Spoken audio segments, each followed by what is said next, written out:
하나님의 말씀을 경청하도록 하겠습니다. 알아주시는 말씀은 시편 8편 4절로 9절 말씀입니다. 제가 받들어 읽어드립니다. 사람이 무엇이건대 주께서 저를 생각하시며 인자가 무엇이건대 주께서 저를 권고하시나이까. 저를 천사보다 조금 못하게 하시고 영화와 존귀로 관을 씌우셨나이다. 주의 손으로 만드신 것을 다스리게 하시고 만물을 그 발 아래 두셨으니 곧 모든 우양과 들짐승이며 공중의 새와 바다의 어족과 해류에 다니는 것이니이다. 여호와 우리 주여, 주의 이름이 온 땅에 어찌 그리 아름다운지요. 아멘.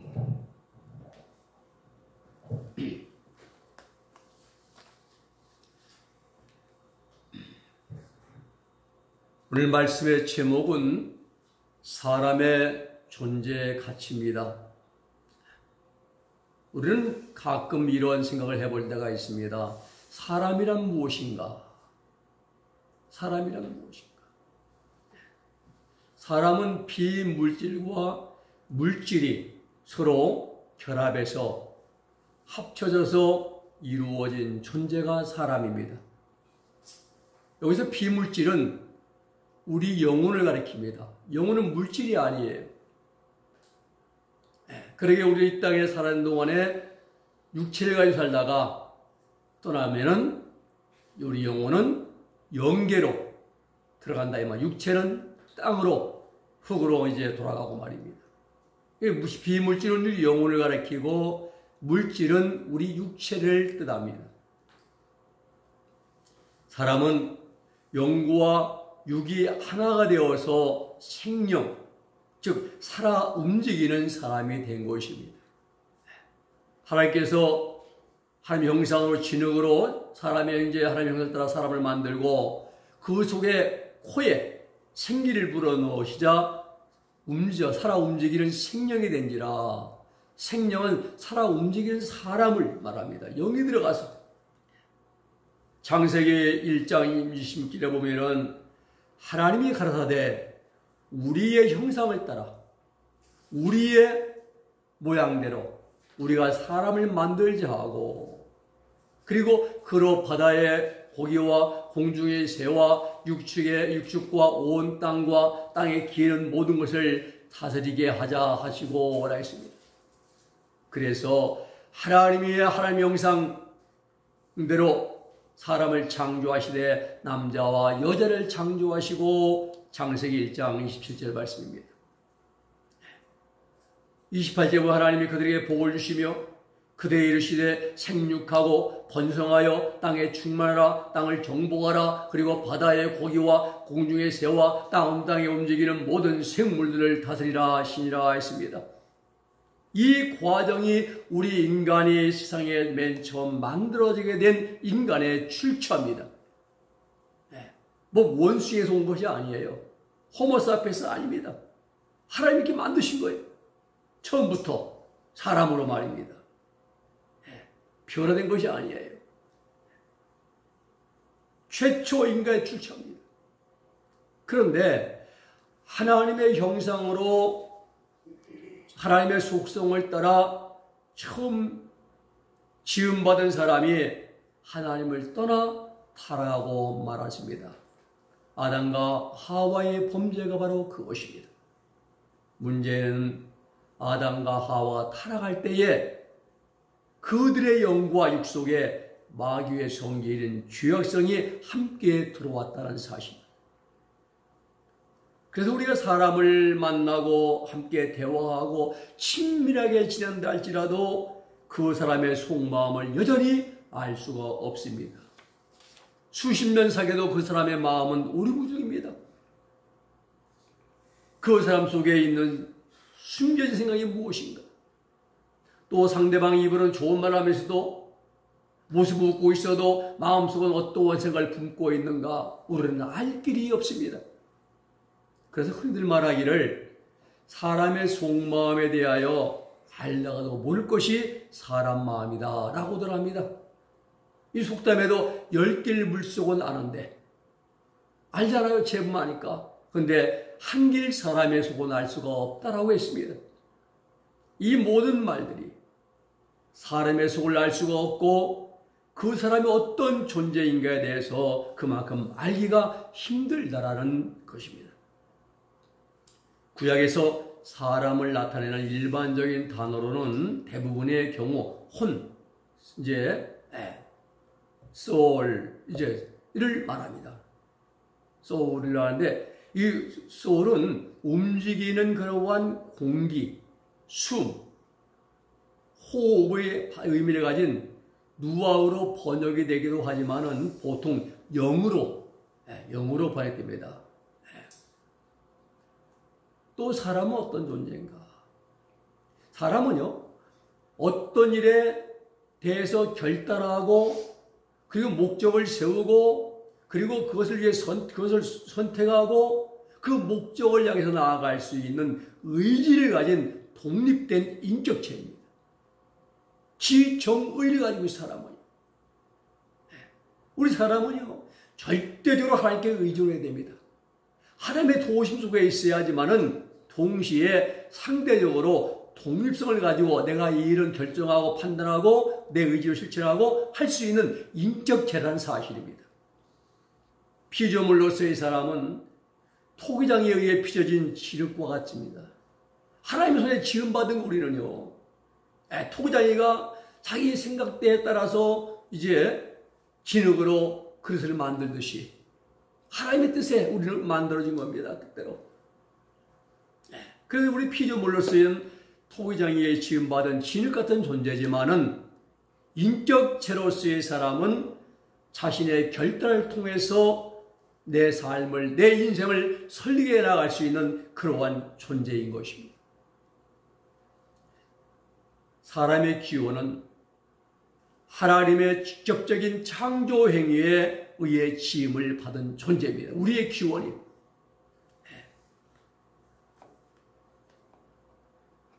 그리고 우리 사람의 정체성은 하나님의 형상으로 지음받은 우리의 정체성은 하나님의 형상인 것입니다. 위치는 하나님이 지은 피조물 가운데에 천사와 동물 사이에 위치합니다. 천사는 영물들이잖아요. 그리고 땅에 있는 모든 동물 사이의 중간에 우리는 위치합니다. 구성 요소는 우리는 몸, 또 이제 혼, 영, 지성, 도덕적 의지 여러 가지로 우리가 구성되어 있지만은 성경은 이것을 독립된 것으로 말씀하지 않고 전체를 한 인격체로 말합니다. 한 사람 안에 몸도 있고 영도 있고 의지도 있고 또 이제 뜻도 있고 지성도 있고 한 사람 안에 다 들어 있습니다. 그래서 우리는 이 모든 것을 가진 인격체라 말합니다. 그리고 관계는 하나님과의 관계 속에서 우리가 자신과 이웃, 나아가 자연과의 바른 관계를 우리는 유지해야 됩니다. 사람의 타락은 인간의 선한 본성이 죄로 인하여 오염되고 부패가 되었다는 사실이죠. 이것을 완전 타락하고 전적인 부패라 이렇게 이제 신학적인 용어로 표현합니다. 또 우리의 인간의 자율성은 도덕적이고 윤리적인 문제들을 판단할 수 있는 능력, 이건 옳다, 나쁘다, 이건 옳은 말이다, 나쁘다, 알 수 있어요. 판단할 수 있는 능력을 가지고 있고, 또 그것들을 분별하고 선택할 수 있는 책임성 있는 존재인 것입니다, 우리는. 내가 잘못한 건 내가 책임져야 되는 것이죠. 우리 사람의 구속은 예수의 십자가의 속죄 은총으로 죄사함 받은 상태가 우리의 구속인 것입니다. 목적은 하나님의 영광을 위해서 창조되었다는 사실이죠. 그리고 영원히 하나님을 기쁘시게 드린 것, 이것이 우리 인간 창조의 목적인 것입니다.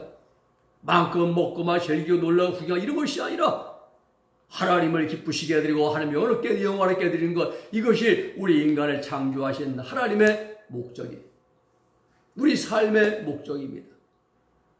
오늘 아침에 우리는 이 본문의 말씀을 중심으로 사람의 존재 가치란 제목으로 말씀을 함께 나누고자 합니다.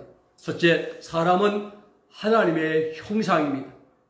4절에 보니까 사람이 무엇이간데 주께서 저를 생각하시며 인자가 무엇이간데 주께서 저를 권고하시나이까 라고 다윗은 그렇게 고백합니다. 자, 4절에 보면은 인자라는 단어가 2개가 나옵니다. 사용되죠? 사람과 인자.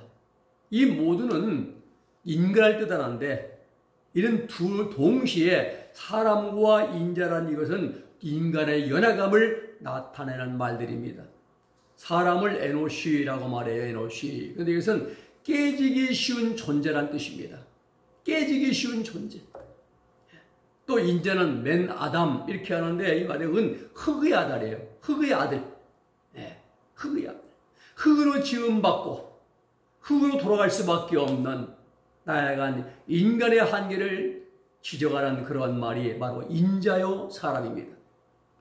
사람은 고린도전서 5장에 보면은 사도 바울은 우리 인간의 몸을 스큐에이라고 말했습니다. 이건 질그릇이 질그릇. 톡하면 놓치면 탁탁해. 산산박살나고 깨질 수밖에 없는 질그릇 같은 것이 우리 인간의 나약한 육체라고 말합니다. 그럼에도 불구하고 본문 4절의 말씀의 의미는 세상에서 가장 나약하고 힘이 없는 존재인 우리 인간을 하나님이 깊이 생각하셔서 창조하신 그러한 존재이고 끊임없는 사랑으로 하나님이 돌아보시는 존재란 사실입니다. 오늘 사랑 여러분, 하나님이 창조하신 모든 피조물 중에 심지어 하늘의 천사라 할지라도 창조주 하나님의 형상을 닮은 존재로 지음받은 것은 인간 외에는 그 어떤 것도 없습니다. 하나님의 형상입니다. 우리 인간은 하나님의 지으신 모든 피조물들 가운데 하나님이 유일하게 대화할 수 있는 게 우리 인간입니다. 하나님과 소통하는 게 우리 인간이에요. 하나님과 영적인 교제할 수 있는 유일한 영적인 존재임과 동시에 하나님의 모든 명령을 준수하고 지켜 행할 수 있는 영광스러운 존재가 바로 우리 사람입니다. 생각해 보십시오. 개나 말이나 소나 고양이가 하나님과 교통하고 대화할 수가 있습니까? 없습니다. 그런데 우리는 하나님께 믿음의 기도로 아뢰이고 하나님 우리의 기도를 들으시고 응답 주시고 음성도 들려주시고 환상도 보여주시고 꿈으로도 말씀해 주시고 더 정확한 하나님의 말씀을 통해 우리의 응답 주시고 말입니다. 또 직접 눈으로 보여주시기도 하시고 말입니다. 무엇입니까? 하나님께서 이토록 우리 인간을 귀하게 보고 계신다는 사실입니다. 그렇습니다. 우리 사람은 하나님의 형상입니다. 우리 인간은 자기 자신 속에 있는 양심을 통해서 하나님을 알 수가 있습니다. 이는 하나님을 알만한 것이 저희 속에 보임이라 하나님께 이를 지적해 저희에게 보이셨느니라. 하나님을 알만한 것 우리 속에 있다는 우리 속에. 그럼 우리 속에 뭐가 있어요? 양심이라는 거. 양심. 양심은요 우리 몸 안에는 없어요. 우리 육체 안에는 간장, 췌장, 심장, 십이장, 대장, 소장 또 아니면 모든 게 기능 다 있는데 양심이라는 기능은 육체를 아무리 봐도 육체에는 해부를 1000번만 해도 양심이라는 기능은 없습니다. 그런 기관은 영의 성소 부분에 영의 성소 우리 머리 부분이고요. 우리 마음 부분에 가슴 부분에 영의 성소 부분에 양심이라는 그러한 기능이 있다는 사실이죠. 그래서 사람이 나쁜 짓 할 때 양심이 찔리잖아요. 거짓말하면서 양심이 이제 찔리고 말입니다. 죄를 지으면 이제 양심이 좀 이게 두렵기도 하고 마음이. 그 양심을 통해서 우리는 하나님을 알 수 있다 이 말입니다. 그러므로 양심을 가지고 있는 사람들은 하나님을 모른다고 핑계할 수가 없어요. 나는 하나님 몰라서 불경건하고 불결하게 살았다고 핑계할 수가 없다는 사실이죠. 하나님의 진노하심은 여지없이 불경건하고 불의한 사람들에게 이제 쏟아질 것입니다. 그렇다면 왜 양심이 하나님을 알게 해주는 것인가? 로마서 2장 15절 말씀 보면은 이런 이들은 그 양심이 증거가 되며 그 생각들이 서로 혹은 송사하며 혹은 변명하며 그 마음에 새긴 율법의 행위를 나타낸다 말씀했습니다. 양심은 마음에 새긴 율법이에요. 하나님 말씀이 내 속에 없어도 이 양심이 내 속에 있는 하나님의 말씀이라 이 말입니다. 우리 인간이 갖고 있는 양심과 하나님의 율법이 서로가 하나님의 뜻이 일치한다 이 말입니다. 하나님의 선입니다. 사랑입니다. 근데 우리가 남을 미워하고 악을 행하면 양심이 편치 않아요. 왜? 하나님의 뜻을 순종하지 못하기 때문에. 양심과 하나님의 뜻은 일치한다 이 말입니다. 네. 그러므로 양심을 통해서 사람들은 살아계신 하나님을 알게 되고 그 하나님의 뜻을 깨닫게 됩니다. 양심은 우리가 삶을 살아가는 데 있어서 선과 악을 구분해주는 그러한 기준이 바로 양심입니다. 네. 양심을 따라 순종한 사람은 하나님의 뜻대로 거룩한 삶을 살아갈 수가 있습니다. 그러므로 양심을 거역하는 것은 하나님의 뜻을 불순종하는 것입니다. 어떤 행동을 한 후에 양심이 찔림받았다면 그것은 하나님의 뜻과 일치하지 않음을 가르쳐주는 내 마음의 신호입니다. 양심에 찔리는 행동은 반드시 회개하고 고쳐야 됩니다. 이처럼 양심은 사람으로 하여금 하나님의 뜻을 따르도록 도와줍니다. 사람들이 아무리 하나님 모른다고 핑계할지라도 그들의 마음속에 있는 양심이 하나님의 증거를 하나님을 증거해주고 있음을 우리는 부인할 수가 없습니다. 아무리 악한 일, 거짓말 밥 먹듯이 해가지고 악한 일을 한다 할지라도 그들은 양심이 아마 거리낌이 되고 찔림이 되고 가책을 느낄 것입니다. 즉 사람만이 양심을 통해서 하나님을 알 수 있고 다른 신등들은 하나님을 알 수가 없습니다. 호랑이의 양심이 있습니까? 호랑이 양심 없어요. 배고프면 아무거나 잡아 먹어야 됩니다. 그냥. 네. 그 배부르면 놀고 자고 쉬고. 사람은 나쁜 일 할 때 양심이 찔리거든요. 그래서 사람만이 양심을 통해서 선과 악을 구분할 수가 있다는 사실입니다. 그렇습니다. 사람만이 선을 추구할 수가 있습니다. 이것은 사람에게 주어진 특권 중에 하나입니다.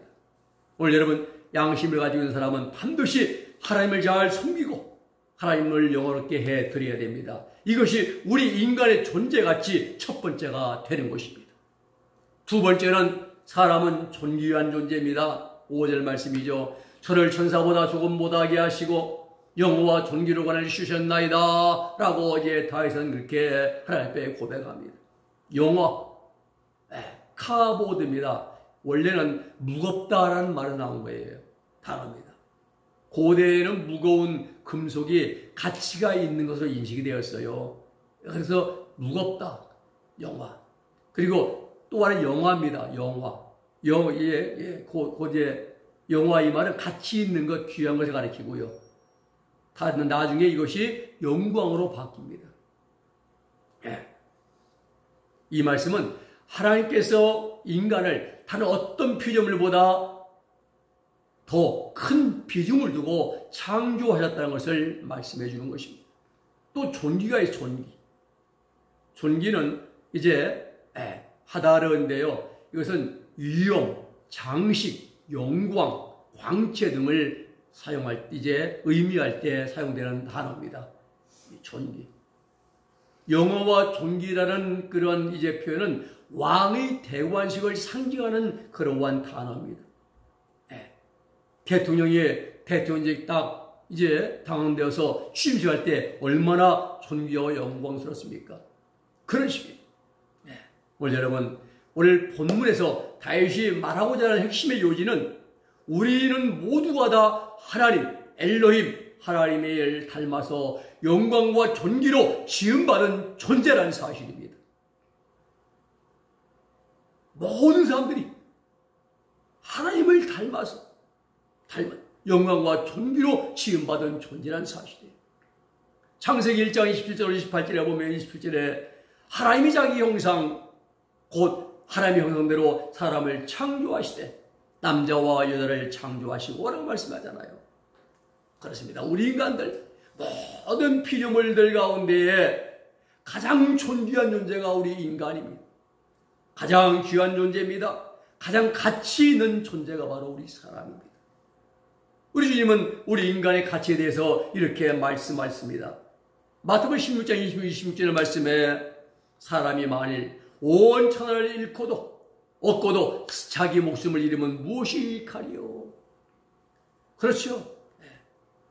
인간의 목숨의 가치, 생명의 가치가 온 세상의 가치보다 더 존귀하다 이 말씀입니다. 그렇죠. 헬레의 알렉산더 장군이 말이 대왕이 33살 때에 거의 전 세계를 다 정복했잖아요. 그런데 말라리아 모기에 한 방에 다 물려가지고 말라리아 걸려 죽고 말았잖아요. 온 세계를 얻고도 자기 목숨이 무엇이 일합니까? 그렇지 않습니까?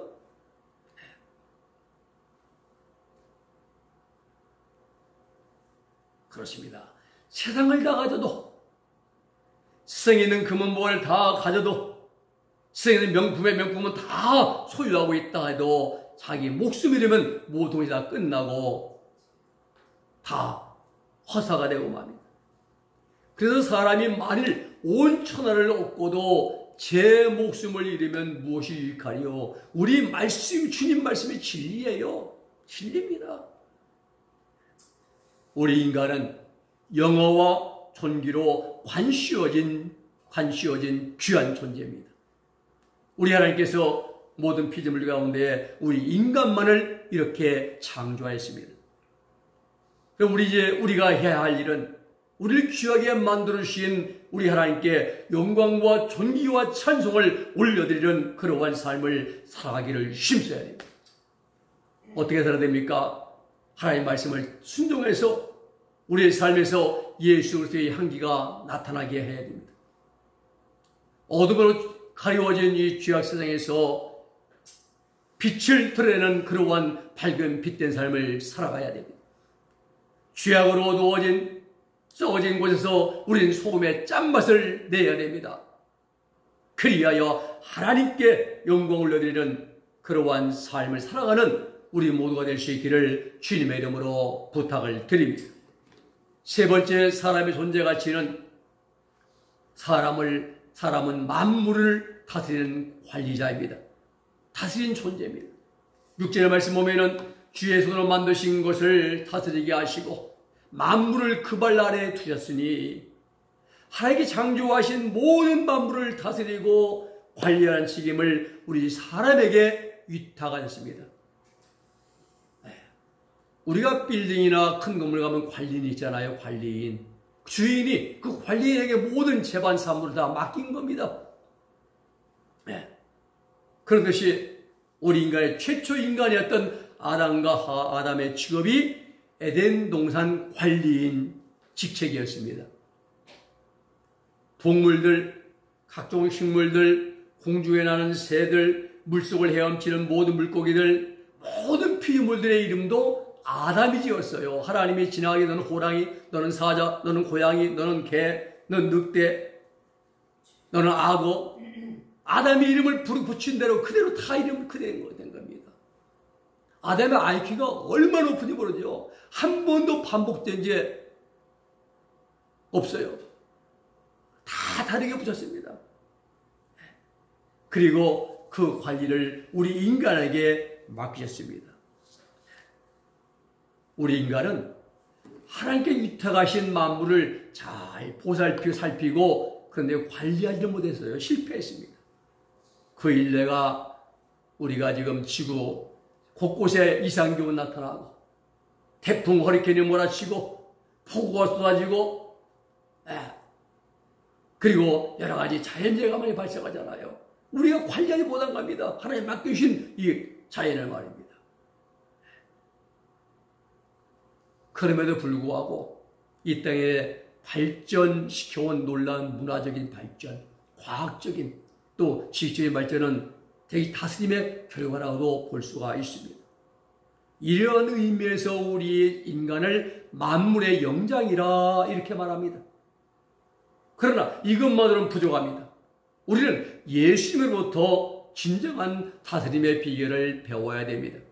마태복음 10장 28절에 보면 인자가 온 것은 섬김을 받으려 함이 아니라 도리어 섬기려 하고 자기 목숨을 많은 사람의 대성물로 주려 함이니라 했습니다. 무엇입니까? 섬김입니다. 희생입니다. 예수님의 다스리심은 섬김, 서번트. 이건 하인이거든요. 하인은 늘 섬기는 자잖아요. 남을 억압하고 힘으로 억누르고 강압적으로만 다스리는 것이 아니라 서번트, 하인의 자세로 다른 사람을 섬기는 삶을 살아가는 것. 그야말로 모든 사람들이 순종하고 따라오게 만드는 최고의 방법인 것입니다.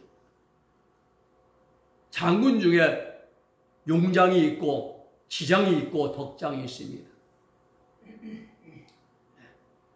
용장보다 지장이 더 낫고 지장보다 덕장이 나아요. 사람이 관상 볼 때 그렇다고 하잖아요. 관상 얘기들이 첫째 볼상을 본다고 그래요. 그 다음에 인상을 본대요. 세 번째 심상, 마음의 상을 보고 마음의 상. 이게 가장 중요하죠. 마찬가지입니다. 우리가 여러 가지가 자신을 살 수 있지만 그러나 섬김으로 이제 우리 행하는 것이 최고의 방법인 것입니다. 우리 주님이 그렇게 하셨습니다. 그래야 온 인류가 전 세계 사람들이 예수를 믿고 따르게 된 것입니다. 그렇습니다. 다스림의 가장 훌륭한 비결은 사랑입니다. 우리 예수님의 다스림은 섬김이었습니다. 사랑으로 섬길 때에 아름답게 다스리는 것입니다. 우리 예수님은 사랑을 섬기시기 위해서 자기 목숨을 십자가에 내어놓으시기까지 했습니다.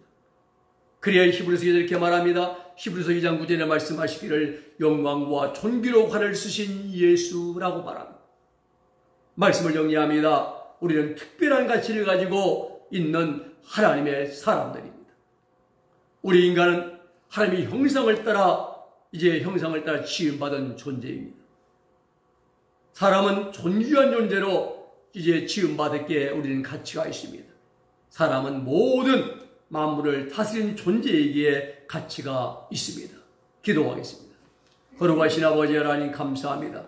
오늘 사람의 아버지여 존재가치, 우리는 사람은 사람의 형상을 따라 지음받은 존재이기에 가치가 있고 또 하나님 아버지 우리는 이 하나님의 존귀한 존재로 지음받을게 가치가 있고 모든 만물을 다스리는 그러한 아버지여 존재이기에 가치가 있음을 우리에게 말씀해 주심을 감사를 드립니다. 우리 아버지 하나님 우리는 이 말씀을 기억하면서 예수님을 본받아 사랑 섬기면서 진정한 하나님 땅에 우리를 보내주신 하나님 뜻을 이루어갈 수 있는 우리 은혜교회 모든 성도들이 다 되어지게 하여 주시옵소서. 예수님의 이름으로 기도 올리옵나이다. 아멘. 이어서 성장식을 강행하겠습니다.